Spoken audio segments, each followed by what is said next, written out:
Congratulations, Aaron! You made it to Penn State. We're excited to have you here. We know navigating financial aid can be stressful, but at Penn State, it doesn't have to be. I'd really like to know how I can get free money.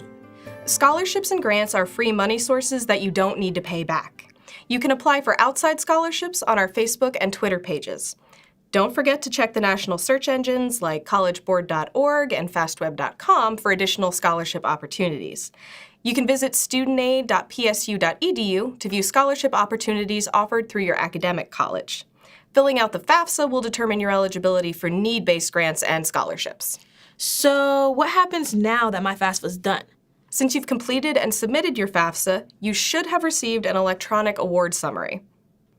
If you've not accepted your loans yet, you can log on to LionPath, select the Accept Decline option, and follow the instructions to complete that step. Accepting or declining your aid affects aid totals for both the fall and the spring semesters.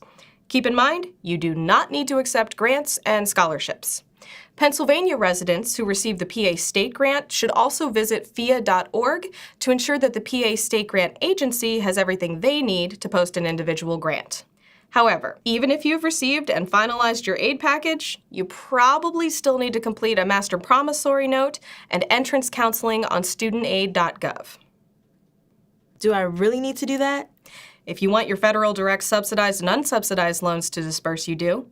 Every first-year student who fills out a FAFSA and meets eligibility requirements will receive a combination of subsidized and unsubsidized loans that total $5,500 for that first year. Subsidized loans don't accrue interest while you're enrolled at least 6 credits, but unsubsidized loans do.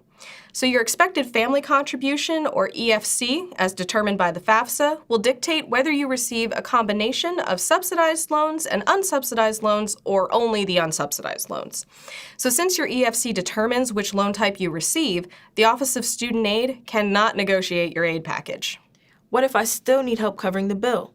If you still need money to cover your bill after your aid has been applied, you can add the estimated billable and non-billable costs in your award summary together to find your cost of attendance. So your cost of attendance minus your federal aid is the maximum amount of funds you can borrow in an additional loan. You can also find cost information here. You and your family can take out additional loans to cover the balance on your bill, also known as your student account statement, as well as to cover non-billable educational expenses. We know what you're thinking. Wait, how do I even get a loan? Where do I go? When do I apply? Don't worry, we have answers to all of your loan questions. First, you and your family need to decide if you would prefer to use a Parent Plus loan or a private alternative loan. Parent Plus loans are borrowed by the parent, while private alternative loans, also known as bank and credit union loans, are in the student's name and require a creditworthy cosigner. You can borrow what you need to cover your student account statement and additional educational expenses each semester, but we recommend you borrow a loan to cover both the fall and the spring semesters together. Please note, although you can allow the Plus application to calculate a total for you, we recommend only borrowing what you need to cover your bill and expenses, because allowing the application to calculate your total for you might result in a larger loan than you want. Parent Plus loans are available on studentaid.gov, while private alternative loans are available through the private lender of your choosing. Parent Plus loans take 7 to 10 days to process, while private alternative loans can take up to 2.5 weeks to process. If I don't have my student account statement, how will I know how much to borrow? If you wish to borrow a loan using tuition estimates, you can use the estimated billable and non-billable expenses on your award summary. You can visit studentaid.psu.edu to view tutorials about both loan types. The federal government can ask students and families to verify information that was submitted on the FAFSA. You'll know if you've been selected to complete verification by checking your to-do list on LionPath. The Office of Student Aid might request tax documents, proof of earnings, or household information, among other items. Even if you submitted this information on the FAFSA, you will still need to comply with verification. So be sure to complete verification as soon as possible. And what happens if I don't complete it? If you ignore verification, your federal aid will not disperse. If you are selected for verification after your aid has dispersed and you do not comply with that request for information, your aid could be returned and you may owe money to the university. Got it. How do I turn in my verification information to the Office of Student Aid? Verification submission instructions will appear in the to-do list in LionPath. If students grant parents delegated access, parents will also be able to view to-do list items. But please note, students must manually select the type of access they want to give. Is there anything else that could prevent my aid from dispersing? Yes, it is really important for you to understand Penn State's Satisfactory Academic Progress Standards, also known as SAP. SAP? That sounds like a sticky situation. Sorry, tell me more.